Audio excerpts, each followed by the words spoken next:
अच्छा, आपको रामायण की वो कहानी याद होगी जहां पर हनुमान जी ने अपनी पूंछ से पूरी लंका में आग लगा दी थी। खैर, वो कहानी त्रेता युग की थी।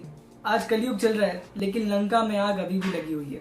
और ये आग उस आग से डिफरेंट है क्योंकि ये आग है इकोनॉमिक क्राइसिस की। इकोनॉमिक क्राइसिस जो गोटबाया राजपक्सा की श्रीलंका देख रही है। और ये इकोनॉमिक क्राइसिस 1948 में उनको मिली आजादी के बाद से अभी तक का सबसे बड़ा इकोनॉमिक क्राइसिस है। वहां इन्फ्लेशन 30% के ऊपर जा चुका है। चावल जो है 500 लंकन रुपए में मिल रहा है 1 किलो, और चीनी जो है 300 लंकन रुपए में मिल रही है।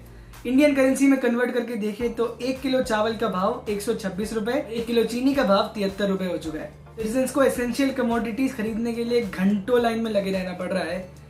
लाइट नहीं आ रही है 13-13 घंटे, कुछ दिनों पहले खबर आई थी। और प्रॉब्लम बहुत सारी हैं। प्रॉब्लम इतनी है कि कुछ दिनों पहले श्रीलंकन गवर्नमेंट ने स्कूल के एग्जाम्स कैंसिल कर दिए, ये कहकर कि हमारे पास इंक और पेपर नहीं है जी। $1 श्रीलंकन 336 रुपए के बराबर हो चुका है और श्रीलंका का डेट टू जीडीपी रेशियो बढ़कर 119% हो चुका है। लेकिन ये सिचुएशन ऐसी हुई क्यों, वो मैं आपसे नहीं पूछ रहा हूँ, मैं बताऊंगा। तो लास्ट तक जरूर देखना आप इस वीडियो को, बिकॉज आज बहुत सारी जानकारी मिलने वाली है और मैं चाहता हूँ कि आप कुछ भी मिस ना करो। खैर, अगर अभी तक वीडियो आपको पसंद आ रही हो तो सब्सक्राइब कर देना यार, एक गरीब यूट्यूबर का भला हो जाएगा और क्या। तो ज्यादा इंट्रोडक्शन में जाएंगे नहीं, सीधा उतरते हैं कि ये सिचुएशन ऐसी हुई क्यों। अब इस सिचुएशन को समझने के लिए हमें कुछ चीजों को पर्सपेक्टिव में लेकर देखना पड़ेगा। सबसे पहले दो चीजों को लेते हैं। दो चीजों में से पहली ये है कि श्रीलंका का जितना एक्सपोर्ट है उससे कहीं ज्यादा इंपोर्ट है। मतलब श्रीलंका जितना बाहर बेचती है उससे कहीं ज्यादा खरीदती है। और दूसरा ये कि श्रीलंका की जितनी रेवेन्यू नहीं है उससे ज्यादा खर्चा है। इसका मतलब ये है कि आमदनी 98 और खर्चा रुपया। एक्सपर्ट्स कहते हैं कि ये सिचुएशन सिर्फ और सिर्फ आजकल की नहीं है, ये सालों की मिसमैनेजमेंट का आज हमको रिजल्ट मिला है। और ये सिचुएशन बहुत खराब हो रही है बिकॉज श्रीलंका के पास जो है फॉरेक्स रिजर्व्स बहुत कम हो गए। फॉरेक्स रिजर्व्स वो पैसा होता है जो आप इंपोर्ट करने के लिए अपने पास रखते हैं। फॉरेक्स रिजर्व्स $2 बिलियन के भी नीचे जा चुके हैं, जिसका मतलब ये है कि एसेंशियल कमोडिटीज का भी इंपोर्ट करने के लिए श्रीलंका के पास पैसा नहीं बचा। हर $1 के लिए श्रीलंका तरस रहा है आज। और गोटाबाया राजपक्सा जो वहां के प्रेसिडेंट है, मॉडर्न डे रावण मतलब बैड जोक, $10 बिलियन का जो है वो ट्रेड डेफिसिट है। ये एक छोटे देश के लिए बहुत बड़ा नंबर है। और श्रीलंका ने यह भी अनाउंस कर दिया है कि $51 बिलियन के लोन पर वो डिफॉल्ट करने वाले हैं या फिर उस स्थिति में है ही नहीं कि रिपे कर सके। अब जैसे मैंने कहा कि ये सिचुएशन को समझने के लिए हमें कुछ चीजों को समझना बहुत जरूरी है। आज मैं आपको यही मेन इंपॉर्टेंट फैक्टर्स बताने वाला हूँ। सबसे पहले हम लोग को टूरिज्म लेना पड़ेगा। टूरिज्म श्रीलंका जैसी कंट्री के लिए एक बहुत बड़ा बोले वरदान होता है, क्योंकि श्रीलंका के पास नेचुरल लैंडस्केप है जिसको देखने के लिए लोग दूर दूर से आते हैं। टूरिज्म श्रीलंका की जीडीपी में करीब 13% योगदान देती है। और टूरिज्म को झटका क्यों लगा ये तो आप सब जानते ही हैं, कोरोना वायरस। 2020 में आया कोविड और टूरिज्म को बहुत भयंकर झटका लगा। लेकिन उससे पहले भी एक बात समझना जरूरी है कि 2009 से पहले श्रीलंका जो था एक गृह युद्ध यानी कि सिविल वॉर के बीच में था। अब सिविल वॉर के बीच में आप तो जाना चाहोगे नहीं, मतलब किसी भी देश में तनातन नहीं है तो क्या आप वहां घूमने जाना चाहोगे? नहीं। अगर आपको अभी कोई बोले कि भाई चल अफगानिस्तान घूम के आते, जाओगे क्या?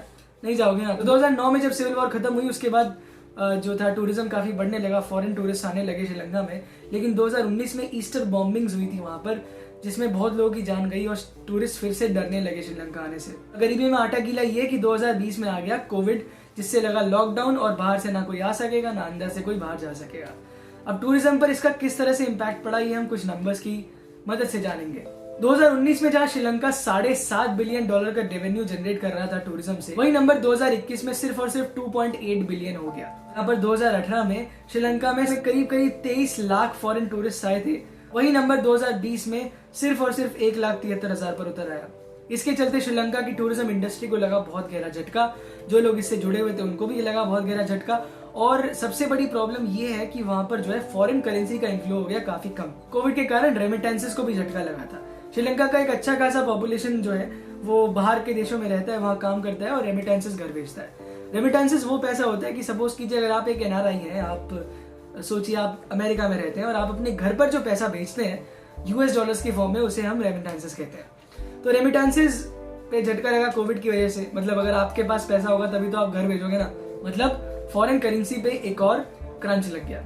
अब आपको एक और इंटरेस्टिंग बात बताता हूँ कि 2019 में जब इलेक्शंस हो रहे थे, जब राजपक्सा साहब अपनी प्रेसिडेंशियल पोस्ट के लिए दोबारा लड़ रहे थे, वेल कहने को इनकी पूरी फैमिली पॉलिटिक्स में, वैसे ये प्रेसिडेंट है the most powerful person in all of Sri Lanka. सही बोला था मॉडर्न डेरा ओनली।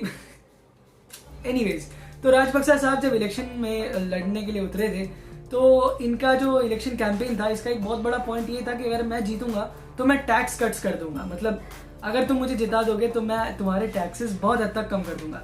अब इंसान की कॉमन सेंस तो ये कहती है कि taxes are the way government earn something. सरकार का और क्या तरीका हो सकता है पैसे कमाने का, except for some other, taxes होते हैं सबसे मेन तरीका। और अगर आप टैक्स पे ही कट कर दोगे तो पैसा आएगा कहाँ से। पिछले कुछ सालों में एक और चीज देखा गया, श्रीलंका एक ओपन मार्केट स्टेट हुआ करता था, मतलब मार्केट जिस तरह से देश को आगे ले जाए वही बढ़िया, लेकिन बीच में वेलफेयर स्टेट टाइप बनना चाह रहा था, काफ़ी इंफ्रास्ट्रक्चर में इन्वेस्ट किया सरकार ने और फॉरेन करेंसी कम होती रही। इसी बीच श्रीलंका ने चाइना के साथ भी काफ़ी अच्छे रिलेशंस कर लिए थे अपने, और अब देखते हैं वो हेल्प करता है या नहीं। लेकिन एक और ब्लंडर हुआ 2021 के अप्रैल में, जब सरकार ने केमिकल फर्टिलाइजर्स पर बैन लगा दिया। सरकार का कहना ये था कि केमिकल फर्टिलाइजर्स के बैन होने के बाद खाना जो है वो हेल्दी होगा, प्रोडक्शन हेल्दी होगी, लेकिन एक्सपर्ट्स कहते हैं कि ये उन्होंने किया इंपोर्ट्स कम करने के लिए, because foreign currency dollars already कमी में थे, तो उन्होंने सोचा कि फर्टिलाइजर का भी अगर इंपोर्ट बैन कर देंगे तो अच्छा हो जाएगा सिचुएशन। इससे जो हुआ बैकफायर कर गया, एग्रीकल्चर को बहुत बुरा झटका लगा केमिकल फर्टिलाइजर्स के ना होने से। और राइस, चावल जो वहाँ का स्टेपल फूड है, जिसका प्राइस अभी 500 लंकन रुपया हो चुका है 1 किलो के लिए, उसकी प्रोडक्शन स्लैश बाय हाफ हो गई, 50% कम हो गई। इसके साथ साथ लग्जरी गुड्स के इंपोर्ट पर भी सरकार ने बैन लगा दिया था, which was a clear sign कि पैसा नहीं है हमारे पास। और कई सारी फॉरेन जो एजेंसीज हैं या फिर ऑर्गेनाइजेशंस हैं जो जैसे मतलब स्टडी करती हैं इन सब इकोनॉमिक्स को, महीनों पहले ही बता दिया था कि श्रीलंका की हालत खराब हो रही है, जिससे जो लोग हैं, जो फॉरेन इन्वेस्टर्स हैं, वो भी श्रीलंका में इन्वेस्ट नहीं कर रहे थे। इसका मतलब ये था कि फॉरेन करेंसी बाहर से आ ही नहीं रही थी। अब आप सिचुएशन को समझ कर देखो, टैक्स का रेवेन्यू मिल नहीं रहा है, टूरिज्म से रेवेन्यू जनरेट हो नहीं रहा है, रेमिटेंसेस मिल नहीं रहे हैं, और ना कोई लैंड कर रहा है ना कोई इन्वेस्ट कर रहा है। खत्म। इन्फ्लेशन धड़ाधड़ बढ़ रहा है, लोन्स का आपके सर के ऊपर पहाड़ लग चुका है, फॉरेन करेंसी हो गई है खत्म, और अपनी करेंसी में बचा नहीं है दम। खत्म। Bye bye, tata, good bye, गया। नहले पे दहला, मतलब और बुरी चीज ये कि श्रीलंकन्स जो है अपने देश छोड़कर भाग रहे हैं। अभी तक 60 श्रीलंकन्स हैं जो तमिलनाडु में आ चुके हैं, काइंड ऑफ इलीगली ही, लेकिन ये बहुत अच्छा साइन नहीं है, ना ही इंडिया के लिए ना ही श्रीलंका के लिए। जनता प्रोटेस्ट पर उतर आई है और प्रोटेस्ट थोड़े बहुत वायलेंट भी टर्न हो चुके हैं, और एक सिविलियन की मौत भी हो चुकी है पुलिस की फायरिंग में। श्रीलंका इस कंडीशन से उभर पाएगा या नहीं, ये तो वक्त ही बताएगा। आपको क्या लगता है ये आप जरूर बताओ कमेंट सेक्शन में। और आज के लिए इतना ही, यही थी आज की वीडियो। आई होप आपको पसंद आई होगी, अगर अच्छा लगा तो लाइक ज़रूर कर देना। अगर कुछ नया जानने को मिला, कुछ नया सीखने को मिला तो ज़रूर शेयर कीजिएगा अपने दोस्तों के साथ, अपनी फैमिली के साथ। मैं था नंदन, ये थी आज की वीडियो, आप थे मेरे चैनल पर। Thanks for coming, thanks for watching. चलता हूँ, नमस्कार, जय हिंद, बाय।